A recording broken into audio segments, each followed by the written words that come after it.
today, so I just wanted to come on and, you know what, there are some things I just speak about Harry and Meghan when I feel a kind of way, taking in my own life experience and what I know about how someone can come along and manipulate you. They can make everything that you had before that was comfortable, that was loving, that what you knew, and they can just jig it about. They can make you reflect on it in a bad way. And Harry's book spoke to me in so many ways in which he didn't plan to. You know, he shared stuff that were such a red flag. You know, for anyone who's been in a coercive, controlled relationship or witnessed that. And I witnessed it growing up as a child. But then I went in a woman's refuge and I see it across the board. And doing this, I see story after story. I'm not an expert. I'm not a journalist. I'm not a doctor. I've not got no PhD. But what I have got is life experience to offer you as I express my concern, as I express my anger, as I express my opinion, my frustration. You know, two things can be right at the same time. Prince Harry is a spoilt prince, and there's nothing that can be done to reconvince or recreate the pain that he gave. Nothing will take that away. We will never look at that in a different appearance, because what he did to his family is unforgivable. But I can't ignore the subtle actions in triggers I see in which his wife will echo around him. You know, sat on stages, cream opulent stages in New York at mental health weeks, where she goes on in analogy and speaks about years ago they didn't have seatbelts and cars used to rear off the road and people used to lose their lives. This was her analogy with Harry next to her when we've watched him rocking on a sofa with Gabor as they cashed in and placed it up like it was some kind of support. No, it's humiliation of your husband. It was the emasculation of him. And it continues. And I've seen it time and time again, whether it be in his book, yet again, in Skin on Skin with his daughter Lilibet, his moment, this daughter, this connection to his mom, a female. She's just been born, in which Meghan feels the need to tell him, you're no longer a spare, you are now a man. And for that, I love you. You know, simply taking those words in saying a spare wasn't a man. You were beneath. You were small.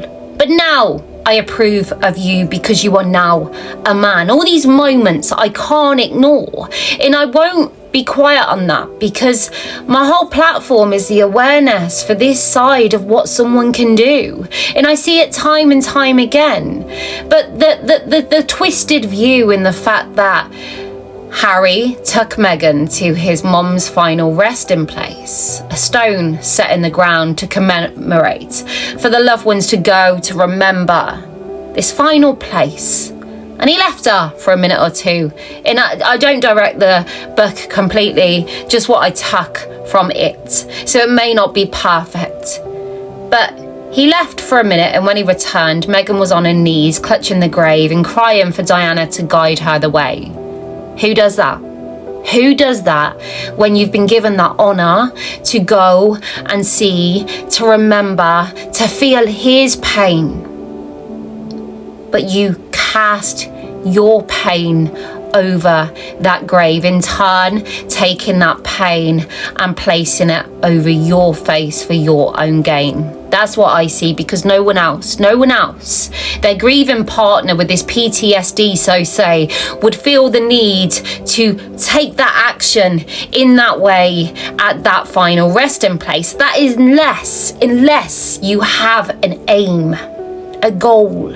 And as we see with signet rings placed on a little finger, outfits constantly, there's a constant remembrance of Diana through Meghan. Harry's even said about, you know, when she met the Spencers and he was trying to say to the aunt, his so say, does she not remind you of Meghan? You know, it's a constant, and it's a self-fulfilling prophecy at this moment in time, I believe, because any negative headline that will come over Meghan, any action bad taken by Meghan, and people speaking truth to that.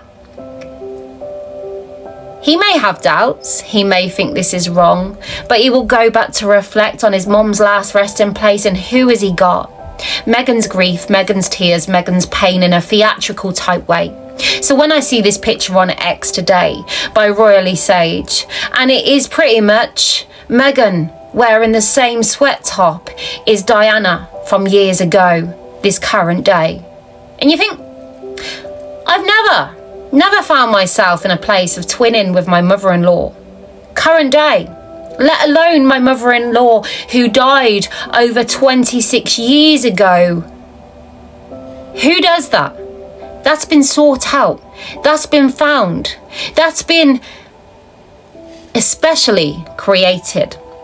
And for me, in my experience, and I may be wrong, I'm not an expert, it's subtle triggers, you know, the car crash, no seat belts, the signet ring, the jumper, as she just drip feeds that grief. She drip feeds this face she took as she clung on and draped herself over that grave. It's sick, from what I can see. It's twisted and toxic love. This is not healthy. This is not okay. And why would you want to take and steal someone else's way, legacy, for your own gain? I honestly, if anyone can look at this picture of Meghan replicating outfits from his deceased mom in this way and still say that this is normal and okay, then I have no more words to say, because this is not a normal. It's crazy. It's crazy in my opinion. Nobody does this. Nobody does this.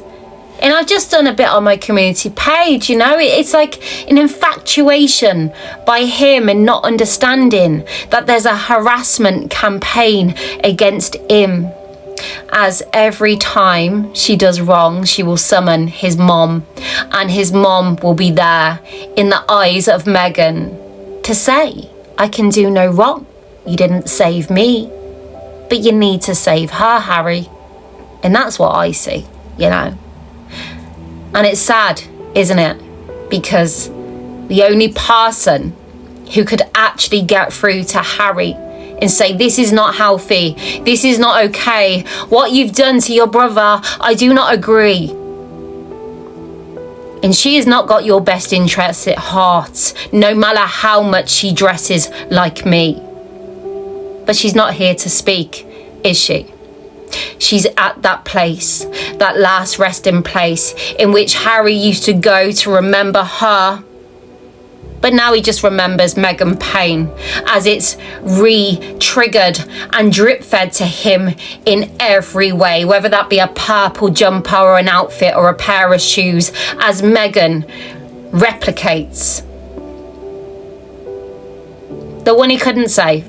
You know, but these are my thoughts, my opinions, like a true movie review, a dark, twisted way of a nightmare, which I see clearly on full view.